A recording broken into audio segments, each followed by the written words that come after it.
الصلاۃ والسلام علیک یا رسول اللہ وعلی آلک واصحابک یا حبیب اللہ، الصلاۃ والسلام علیک یا نبی اللہ وعلی آلک واصحابک یا نور اللہ۔ درود پاک پڑھنے کے بے شمار فضائل و برکات ہیں۔ ہمارے کائنات علیہ الصلوۃ والسلام فرماتے ہیں، بے شک اللہ عز و جل نے ایک فرشتہ میری قبر پر مقرر فرمایا ہے، ان اللہ وکل بقبری ملکا۔ اور پھر آقا فرماتے ہیں اللہ تعالیٰ نے جسے تمام مخلوق کی آوازیں سننے کی طاقت عطا فرمائی۔ پھر آقا فرماتے ہیں پس کوئی قیامت تک جب مجھ پر درود پاک پڑھتا ہے تو وہ مجھے اس کا اور اس کے باغ کا نام پیش کرتا ہے اور کہتا ہے فلاں بن فلاں نے یا رسول اللہ آپ پر درود بھیجا ہے۔ تو گویا مطلب یہ ہوا کہ بارگاہ رسالت میں حاضری کا ٹکٹ ہے۔ آپ اگر چاہتے ہیں کہ روز میری حاضری لگے تو درود پاک اپنا معمول بنا لیجئے کہ صلو علی الحبیب صلی اللہ تعالی علی محمد صلی اللہ علیہ وسلم۔ حضرت عمر رضی اللہ عنہ سے لوگ عید کے دن ملنے گئے، امیر المومنین ہیں، دروازے کو کھٹکھٹایا، دروازہ کھلا تو حضرت عمر کی آنکھوں میں آنسو ہیں۔ لوگوں نے کہا اے عمر آج کا دن آنکھوں میں آنسو، آج تو خوشی کا دن۔ حضرت عمر فرماتے ہیں کہ عید تو ان لوگوں کی ہے جن کو یہ پتا ہو کہ ان کے روزے قبول ہو گئے، سجدے قبول ہو گئے۔ عمر نہیں جانتا کہ اس کے روزے قبول ہوئے کہ نہیں، یہ کون کہہ رہا ہے؟ حضرت عمر فاروق رضی اللہ۔ آپ کا مرتبہ کیا ہے کہ نبی پاک علیہ السلام فرماتے ہیں میرے بعد کوئی نبی ہوتا تو عمر ہوتا، کئی جنتی۔ نبی پاک کے کیسے ساتھی ہیں کہ آج بھی روضہ رسول میں نبی پاک علیہ السلام کے ساتھ ہیں، مگر عاجزی کا عالم یہ ہے، خوف خدا کا عالم یہ ہے کہ آپ کہتے ہیں مجھے پتہ ہی نہیں میرے روزے قبول ہوئے کہ نہیں۔ اور آج ہمارا حال یہ ہے کیسے روزے رکھے ہیں، کیسی تراویح پڑھی ہیں، کیسی عبادت کی، ہم سب جانتے ہیں، کتنی غفلتیں ہوئی ہیں، مگر عید پر آ کر ایسی بے باکی کا بعض اوقات دورہ ہو جاتا ہے، بندہ سمجھتا ہے مجھے جنت کا ٹکٹ مل گیا ہے، اب جو کرنا ہے کرو گے۔ نہیں میرے پیارے اسلامی، ہمیں یقیناً عید کی خوشیاں منانے کا حکم ہے، یہ سنت ہے، لیکن خوشی میں بے قابو نہیں ہونا ہے اور یہ نہیں سیٹسفائی ہو جانا ہے کہ جناب سب کچھ بہتر ہو گیا ہے۔ ہمیں ڈرتے بھی رہنا ہے، اللہ سے امید بھی رکھنی ہے، اور اب تو اصل مقابلہ شروع ہوا ہے۔ ہمارا دشمن شیطان جو ہے وہ فری ہو گیا ہے، اب وہ آزاد ہو گیا ہے، اب اس کا کام شروع ہو گیا ہے۔ اب ہم نے آج کے بعد اپنے آپ کو مزید اسٹرانگ رکھنا ہے کہ کہیں شیطان ہمیں گناہوں میں نہ ڈال دے اور پورے مہینے میں جو کمایا ہے کہیں وہ سارا کا سارا ڈسٹروائے نہ کر دے۔ اصل مقابلہ تو اب شروع ہوا ہے۔ یہ 3 دن شیطان بہت زور لگاتا ہے، شیطان کے چیلے بھی بہت زور لگاتے ہیں۔ اسلام سیلیبریشن کو منع نہیں کرتا، خوشیاں منائیں، عید کی مبارکباد دیں، مٹھائی کھائیں، اچھے کپڑے پہنیں، کھانا کھلائیں، تحفہ دیں، عیدی لیں، عیدی دیں، نو پرابلم۔ اب میں ایک جملہ سکھانا چاہتا ہوں، آج کے بعد یہ نیت کر لو، زندگی میں جب بھی خوشی مناؤں گا ایسے مناؤں گا کہ میں بھی راضی، میرے گھر والے بھی راضی، میرے دوست بھی راضی، میرا رب بھی راضی۔ واللہ تم یہ خوشی منا کے دیکھ لو، اللہ تمہاری خوشیوں کو ملٹی پلائی کر دے گا، اللہ تمہاری خوشیوں کو باقی رکھے گا۔ ارے کون منع کرتا ہے عید منانے سے، مگر عید میں گانے ناچ بے پردے کی کیوں لاتے ہو بیچ میں؟ کون منع کرتا ہے بچے کی برتھ ڈے منانے سے؟ بناؤ برتھ ڈے، کھلاؤ کھانے، پہنو اچھے کپڑے، گفٹ بھی تو کوئی پرواہ نہیں ہے، لیکن اس میں کیوں ناچ گانے، کیوں میوزک کو شامل کرتے ہو؟ ارے نعت خوانی کر لو، بچے کی سالگرہ کی خوشی میں قرآن خوانی کر لو، اللہ کا ذکر کرو۔ عقل تو یہ کہتی ہے وہ عطائیں بڑھائے ہم سجدے بڑھائیں، وہ عطائیں بڑھائے ہم صدقے بڑھائیں، مگر ہو یہ گیا کہ وہ عطائیں بڑھاتا ہے ہم خطائیں بڑھاتے ہیں۔ نہ کرو ایسا۔ اس عید کو یہ ثابت کرنا ہے آپ نے اور مجھے کہ میں نے اب خوشی ایسے منانی ہے کہ میں بھی راضی، میرے دوست بھی راضی، میری فیملی بھی راضی، اور مجھے عید کی خوشیاں دینے والا میرا رب بھی راضی۔ نمازیں پڑھ کے کوئی عید منائیں گے، درود پڑھ کے عیدی بنائیں گے۔ ناظرین، عید کا شاندار تحفہ آپ کو دینے جا رہا ہوں، ایک بڑا ہی مختصر بہت شارٹ وظیفہ ہے مگر کمال کا اجر ہے۔ عید کا دن بھی نیکیوں میں گزاریے۔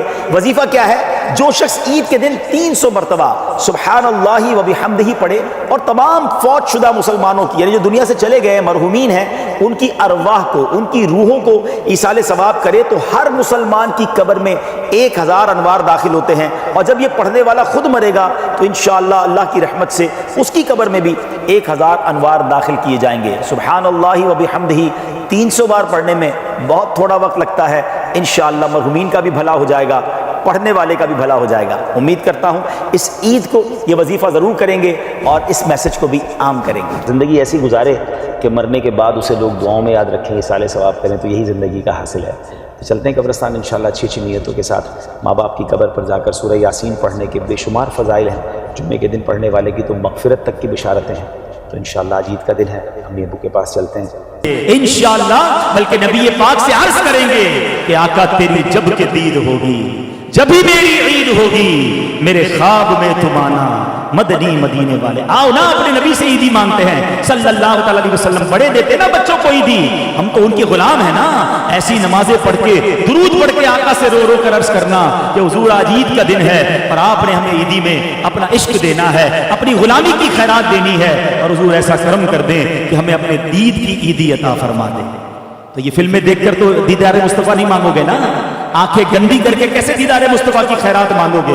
میرا کوئی ایسا بھائی مجھے سن رہا ہے جس نے عید کے لیے فلموں کی ٹکٹیں بک کر لی ہیں، جس نے عید کے لیے گناہوں کے اڈوں کی ٹکٹیں بن کر بک کر لی ہیں، تم وہ ٹکٹ کینسل کر دو۔ ہم نے انشاءاللہ آقا سے مدینے کا ٹکٹ لینا ہے، ہم نے جنت کا ٹکٹ لینا ہے، ہم نے آقا سے ان کی دید کی خیرات لینی ہے، ہم نے عید انشاءاللہ گناہوں سے بچ کر منانی ہے انشاءاللہ۔ الحمدللہ رب العالمین والصلاة والسلام على خاتم النبیین یا ارحم الراحمین یا ارحم الراحمین یا ارحم الراحمین یا ربنا یا ربنا یا ربنا یا ربنا یا ربنا یا اللہ یا رحمان یا رحیم اللہم ربنا آتنا فی الدنیا حسنة وفی الآخرة حسنة وقنا عذاب النار وقنا عذاب القبر وقنا عذاب الحشر وقنا حساب المیزان اللہم اجرنا من النار اللہم اجرنا من النار اللہم اجرنا من النار اللہم ارزقنا الفردوس بغیر حساب یا عزیز یا غفار یا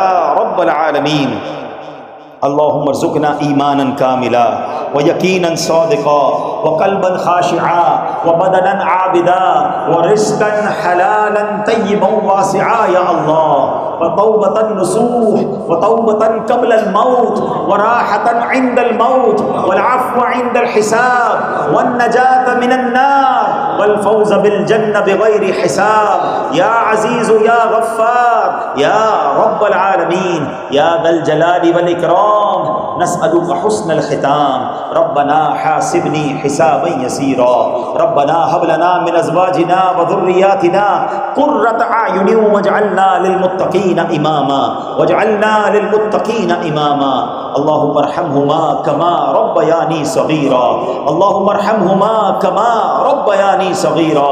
اے کریم مولا، عید کا دن ہے، مانگنے کا دن ہے، اے اللہ خوشیوں کے دنوں میں مجرموں کی سزائیں معاف کر دی جاتی ہیں، اے اللہ آج عید کا دن ہے، تجھ سے بڑا بادشاہ کون ہے مولا؟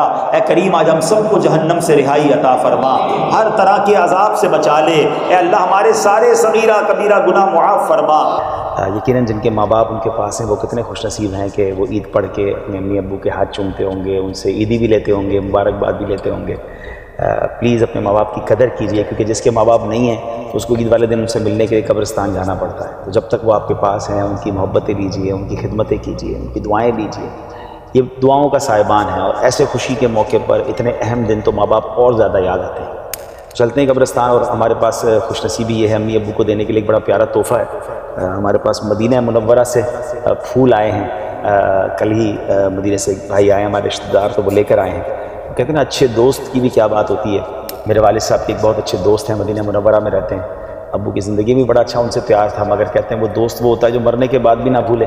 وہ دعائیں تو کرتے ہی ابو کے لیے، مگر وقتاً فوقتاً جب کوئی مدینہ منورہ سے آتا ہے تو اس کے ساتھ مدینہ منورہ کے باغات کے گلاب کے پھول کی پتیاں بھیجتے ہیں۔ سبحان اللہ سبحان اللہ، کیا بات ہے، ایسے دوست ہوں تو کیا بات ہے۔ تو بہرحال چلے، میں بھی لگ گیا تو کہہ دیتا ہوں کہ میرے مرنے کے بعد بھی مجھے دعاؤں میں یاد رکھیے گا، ایصال ثواب کرتے رہیے گا۔ سبحان اللہ، عید کے دن کی بھی کیا بات ہے۔ بعد رمضان عید ہوتی ہے، رب کی رحمت مزید ہوتی ہے، جس کو آقا کی دید ہوتی ہے اس پہ قربان عید ہوتی ہے۔ عید مبارک تجھ کو اے صائم، صائم کہتے ہیں روزہ دار، عید مبارک تجھ کو اے صائم، روزہ داروں کی عید ہوتی ہے، روزہ داروں کے واسطے اللہ مغفرت کی نوید ہوتی ہے۔ عید کے دن عمر یہ رو رو کر بولے نیکوں کی عید ہوتی ہے۔ عید عطار اس کی ہے جس کو خواب میں ان کی دید ہوتی ہے۔